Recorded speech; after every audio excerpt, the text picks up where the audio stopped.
ನಮಸ್ತೆ ಎಲ್ರಿಗೂ, welcome back to my channel. ನಾವು ಯಾವ ರೀತಿ ಮನೆಯಲ್ಲಿ ನ್ಯಾಚುರಲ್ ಆಗಿರುವಂಥ ಶಾಂಪು ಮಾಡ್ತೀವಿ ಅನ್ನೋದನ್ನು ಇವತ್ತು ಶೇರ್ ಮಾಡ್ತೀನಿ. ಇಲ್ಲಿ ಸ್ವಲ್ಪ ಕ್ವಾಂಟಿಟಿನ ಮಾಡಿ ತೋರಿಸ್ತೀನಿ. ನೀವು ಕ್ವಾಂಟಿಟಿನ ನೋಡಿ ಇದನ್ನು ಎಲ್ಲ ಅಳತೆನ ತೊಗೋಬೇಕಾಗ್ತೈತಿ. ಸೊ ಇದನ್ನು ಮಾಡೋಕ್ಕೆ ಮೊದಲಿಗೆ ನಾವಿಲ್ಲಿ ಸೀಗೆಕಾಯಿನ ತೊಗೋಬೇಕು. ಇದನ್ನು ಸೀಗೆಕಾಯಿನ 100 ಗ್ರಾಮ್ಸ್ ಅಷ್ಟು ತೊಗೊಂಡ್ವಿ ಅಂತಂದ್ರೆ ಉಳಿದಿರುವಂಥ ಎಲ್ಲ ಹರ್ಬ್ಸ್ಗಳನ್ನ ನಾವು 50 ಗ್ರಾಮ್ಸ್ ಅಷ್ಟು ತೊಗೋಬೇಕಾಗ್ತೈತಿ. ನಾವಿಲ್ಲಿ ರೀಟಾನ ಸ್ವಲ್ಪ ಜಾಸ್ತಿನ ಯೂಸ್ ಮಾಡಬೇಕು. ಈ ರೀತಿ ಸೀಗೆಕಾಯಿನ ಒಡೆದು ನಾವು ಇದರೊಳಗಿರುವಂಥ ಈ ರೀತಿ ಸೀಡ್ಸನ್ನು ತೆಗೆದಿಡಬೇಕು. ಈ ರೀತಿ ಸ್ವಲ್ಪ ನಾವು ಸಣ್ಣದಾಗಿ ಈ ರೀತಿ ನಾವು ಕುಟ್ಟಿ ತೆಗೆದಿಟ್ಕೋಬೇಕು.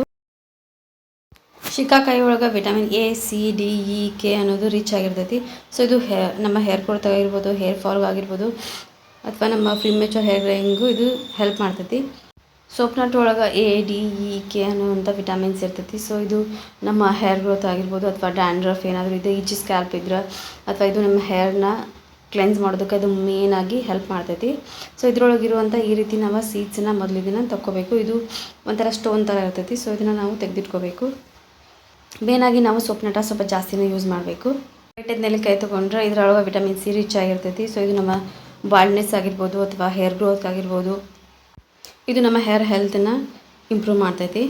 ಇದಕ್ಕೆ ನಾ ಇಲ್ಲಿ ಬೇವಿನ ಎಲೆನ ತೊಗೊಂಡಿನಿ. 2 ಹಿಡಿಯಷ್ಟು ನಾ ಇಲ್ಲಿ ಬೇವಿನ ಎಲೆನ ತೊಗೊಂಡಿನಿ. ಅದಾದಮೇಲೆ 2 ಹಿಡಿಯಷ್ಟು ಕರಿ ಲೀವ್ಸ್ ತೊಗೊಂಡಿನಿ. ಅದಾದಮೇಲೆ ರೋಸ್ ಪೆಟಲ್ಸ್ ಆಗಿರ್ಬೋದು, ಅಥವಾ ಒಣಗಿರುವಂಥ ಹಿಬಿಸ್ಕಸ್ ಫ್ಲವರ್ಸ್ನ ತೊಗೊಂಡಿನಿ. ನೀವು ಇದಕ್ಕೆ ಹಿಬಿಸ್ಕಸ್ ಲೀವ್ಸ್ ತೊಗೋಬೋದು, ಅಥವಾ ಬ್ರಾಹ್ಮಿ, ಭೃಂಗರಾಜ್, ಅಥವಾ ಮೆಹಂದಿ ಯಾವ ಲೀವ್ಸ್ ಆದರೂ ನೀವು ಆಯುರ್ವೇದಿಕ್ ಇರುವಂಥದ್ದನ್ನು ಇದ್ರಾಗ ಯೂಸ್ ಮಾಡ್ಬೋದು. ಸೊ ನಾನು ಇಲ್ಲಿ ಸಿಕ್ಕಿರುವಂಥದ್ದನ್ನು ಯೂಸ್ ಮಾಡತ್ತೀನಿ. ನೆಕ್ಸ್ಟ್ ಇದಕ್ಕೆ ನಾವಿಲ್ಲಿ ಮೆಂತ್ಯ ಕಾಳನ್ನು ತೊಗೋಬೇಕು. ಮೆಂತ್ಯ ಕಾಳು ಮೇನಾಗಿ ಇದಕ್ಕೆ ಕಂಬೈನ್ಡ್ ಆಗಿ ಒಂದು ಟೆಕ್ಸ್ಚರ್ ಬರೋದಕ್ಕೆ ಮೇನಾಗಿ ಬೇಕು. ಅದಾದಮೇಲೆ ನಾ ಇಲ್ಲಿ ಹೆಸರು ಕಾಳನ್ನು ತೊಗೊಂಡಿನಿ. ಇದು ಅಷ್ಟೇ ಒಂದು ಥಿಕ್ನೆಸ್ ಕೊಡೋದಕ್ಕೆ ಹೆಲ್ಪ್ ಮಾಡ್ತೈತಿ. ಅದಾದಮೇಲೆ ನಾ ಇಲ್ಲಿ ಲೆಮನ್ ಪೀಲ್ನ ತೊಗೊಂಡಿನಿ. ಇದು ಡ್ಯಾಂಡ್ರಫ್ ಆಗಿರ್ಬೋದು, ಅಥವಾ ನಮ್ಮ ಕೂದಲು ಶೈನಿಂಗ್ ಆಗೋದಕ್ಕೆ ಹೆಲ್ಪ್ ಮಾಡ್ತೈತಿ. ನಾ ಇಲ್ಲಿ ಭೃಂಗರಾಜ್ ಪೌಡರ್ನ ತೊಗೊಂಡಿನಿ. ನೀವು ಬೇಕಿದ್ರೆ ಇದಕ್ಕೆ ಲೀವ್ಸ್ನ ತೊಗೋಬೋದು. ನೀವು ಇದಕ್ಕೆ ಯಾವುದೇ ರೀತಿ ಆಯುರ್ವೇದಿಕ್ ಹರ್ಬ್ಸ್, ಅದು ಜಟಾಮಾಂಸಿ, ಅಥವಾ ಈ ರೀತಿ ಯಾವುದೇ ರೀತಿ ಇದನ್ನು ನಾವು ಬಳಸ್ಕೋಬೋದು. ನಾ ಇಲ್ಲಿ ಒಂದು ಮಿಕ್ಸರ್ ಜಾರಿಗೆ ಮೊದಲು ಸೀಗೆಕಾಯಿ, ಆಮೇಲೆ ಇದು ಸೋಪ್ನಟ ಇವೆಲ್ಲನೂ ಹಾಕಿ ಮೊದಲು ನಾವು ಇದನ್ನು ಆದಷ್ಟು ಸಣ್ಣದಾಗಿ ನಾವು ಇದನ್ನು ರುಬ್ಕೋಬೇಕು. ಎಷ್ಟು ಸಣ್ಣದಾಗಿ ಪೌಡರ್ ಆಗ್ತೈತಿ ನಾವು ಅಷ್ಟು ಸಣ್ಣದಾಗಿ ಅದನ್ನು ಪೌಡರ್ ಮಾಡ್ಕೋಬೇಕು.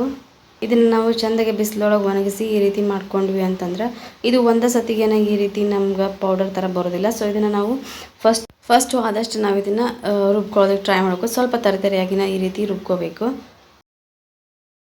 ಈ ರೀತಿ ನಾವು ಇದನ್ನು ಎಲ್ಲನೂ ಈ ರೀತಿ ಗ್ರೈಂಡ್ ಮಾಡಿ ನಾವು ಇದನ್ನು ಒಂದು ಸತಿ ಇದನ್ನು ತೆಗೆದಿಟ್ಕೋಬೇಕು. ಫ್ಲವರ್ಸ್ ಆಗಿರ್ಬೋದು, ಅಥವಾ ಮೆಂತ್ಯಕಾಳು ಆಗಿರ್ಬೋದು, ಹೆಸರು ಕಾಳು ಎಲ್ಲನೂ ನಾವು ಇದನ್ನು ಸಣ್ಣದಾಗಿ ಪುಡಿ ಮಾಡಿ ತೆಗೆದಿಟ್ಕೋಬೇಕು.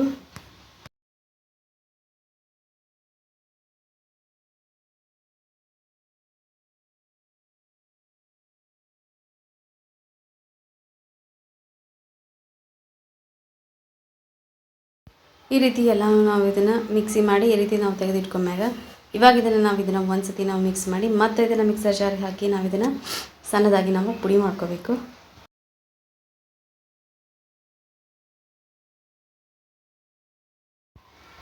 ಈ ರೀತಿ ಪೌಡರ್ ಮಾಡ್ಕೊಂಡ್ಮ್ಯಾಗ ಇವಾಗ ಇದನ್ನು ಒಂದು ಸತಿ ನಾವು ಈ ರೀತಿ ಸಾಣಿಗೆ ಒಳಗೆ ಹಾಕಿ ನಾವು ಇದನ್ನು ಸಾನಿಸ್ಕೋಬೇಕು.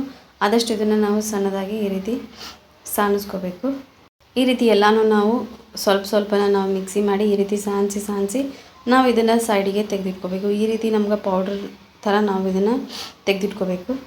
ನಾವು ಈ ರೀತಿ ಸಾನಿಸಿ ತೆಗೆದಿಟ್ಕೊಂಡಿರ್ತೀವಿ. ಇದನ್ನು ನಾವು ಮಿಕ್ಸರ್ ಜಾರ್ ಹಾಕಿ ಇದನ್ನು ಸಣ್ಣದಾಗಿ ನಾವು ರುಬ್ಕೋಬೇಕು. ಇವಾಗ ಇದನ್ನು ನಾವು ಮತ್ತೆ ಒಂದು ಸತಿ ಇದನ್ನು ಮಿಕ್ಸಿ ಜಾರಿಗೆ ಹಾಕಿ ಆದಷ್ಟು ನಾವು ಇದನ್ನು ಪೌಡರ್ ಮಾಡ್ಕೋಬೇಕು. ಇದನ್ನು ನಾವು ಎಷ್ಟು ಸಣ್ಣದಾಗಿ ಆಗ್ತೈತಿ ಅಷ್ಟು ಸಣ್ಣದಾಗಿ ನಾವು ಪೌಡರ್ ಮಾಡ್ಕೋಬೇಕು. ಇಲ್ಲ ಅಂತಂದರೆ ಅದು ಹೇರ್ ಪ್ಯಾಕ್ ರೀತಿ ಸರಿಯಾಗಿ ಹೇರ್ ಮ್ಯಾಕ್ ಕೊಡೋದಿಲ್ಲ. ಸೊ ಇದನ್ನು ನಾವು ಎಷ್ಟು ಆಗ್ತೈತಿ ಅಷ್ಟು ಪೌಡರ್ ಥರ ನಾವು ಮಾಡ್ಕೋಬೇಕು. ಈ ರೀತಿ ನಾವು ಇದನ್ನು ಆದಷ್ಟು ನಾವು ಪೌಡರ್ ಥರ ನಾವು ಈ ರೀತಿ ಸಣ್ಣದಾಗಿ ನಾವು ಇದನ್ನು ಪುಡಿ ಮಾಡಿ ಇಟ್ಕೋಬೇಕು. ನಾವು ಈ ರೀತಿ ನ್ಯಾಚುರಲ್ ಶಾಂಪೂನ ಯೂಸ್ ಮಾಡೋದ್ರಿಂದ ನಮ್ಗೆ ಹೇರ್ ಫಾಲ್ ಆಗಿರ್ಬೋದು, ಅಥವಾ ಯಾವುದೇ ರೀತಿ ಹೇರ್ ಗ್ರೇಯಿಂಗ್ ಆಗಿರ್ಬೋದು, ನಮ್ಗೆ ಯಾವುದೇ ರೀತಿ ಇದನ್ನು ನಾವು ಅಟ್ಲೀಸ್ಟ್ ವೀಕ್ ಒಳಗೆ 2 ಸತಿ ಆದರೂ ನಾವು ಇದನ್ನು ಯೂಸ್ ಮಾಡಬೇಕು. ನೀವು ಹೆವಿಯಾಗಿ ಹೇರ್ ಆಯಿಲ್ ಮಾಡಿದ್ರಿ ಅಂತಂದ್ರೆ ಇದನ್ನು ನೀವು ಹಚ್ಚಿ ಅಟ್ಲೀಸ್ಟ್ 2-3 hours ಬಿಡಬೇಕು. ನೀವು ಹೇರ್ ಆಯಿಲ್ ಜಾಸ್ತಿ ಮಾಡಿಲ್ಲ ಅಂತಂದ್ರೆ 1 hour ಆದರೂ ಬಿಡ್ಬೋದು. ಇದನ್ನು ನೀವು ಡ್ರೈ ಹೇರ್ಸ್ ಮೇಲೆ ಯೂಸ್ ಮಾಡ್ತೀರಿ ಅನ್ನೋದ್ರ ಮೊಸರು ಹಾಕಿ ಇದನ್ನು ಚೆನ್ನಾಗಿ ನಾವು ಮಿಕ್ಸ್ ಮಾಡಿ ಒಂದು ಗಂಟೆ ಆದರೂ ಬಿಟ್ಟು ಯೂಸ್ ಮಾಡ್ಬೋದು. ಇಲ್ಲ ಅಂತಂದರೆ ನೀವು ಆಯಿಲಿ ಹೇರ್ಸ್ ಮೇಲೆ ಯೂಸ್ ಮಾಡ್ತೀರಿ ಅನ್ನೋ ಹಾಗಿದ್ರೆ ಏನಿತ್ತು ಅನ್ನೋ ಆಗಿದ್ರೆ ರಾತ್ರಿನ ಇದನ್ನು ನಾವು ಸ್ವಲ್ಪ ನೀರು ಹಾಕಿ ಈ ರೀತಿ ಮಿಕ್ಸ್ ಮಾಡಿ ನಾವು ಇದನ್ನು ನೆನೆಯೋದಕ್ಕೆ ಇಡಬೇಕು. ಇದನ್ನು ಮಾರ್ನಿಂಗ್ ನೀವು ಇದನ್ನು ಒಂದು ಸತಿ ಮಿಕ್ಸಿ ಮಾಡಿ ಇದನ್ನು ಯೂಸ್ ಮಾಡ್ಬೋದು, ಇಲ್ಲ ಅಂತಂದರೆ ಹಂಗೂ ಯೂಸ್ ಮಾಡ್ಬೋದು.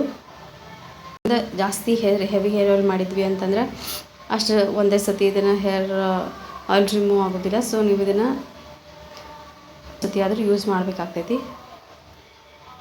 ಸೊ ಈ ರೀತಿ ನಾವು ಮನೆಯಲ್ಲಿ ಮಾಡ್ಕೊಂಡು ಈ ರೀತಿ ಶಾಂಪೂನ ಯೂಸ್ ಮಾಡೋದ್ರಿಂದ ಎಷ್ಟೊಂದು ಹೇರ್ ಪ್ರಾಬ್ಲಮ್ಸ್ ಆಗಿರ್ಬೋದು ಅದು ಕಮ್ಮಿ ಆಗ್ತಾವೆ. ಸೊ ನೀವು ಇದನ್ನು ಒಂದು ಸತಿ ಮಸ್ಟಾಗಿ ಟ್ರೈ ಮಾಡಿರಿ.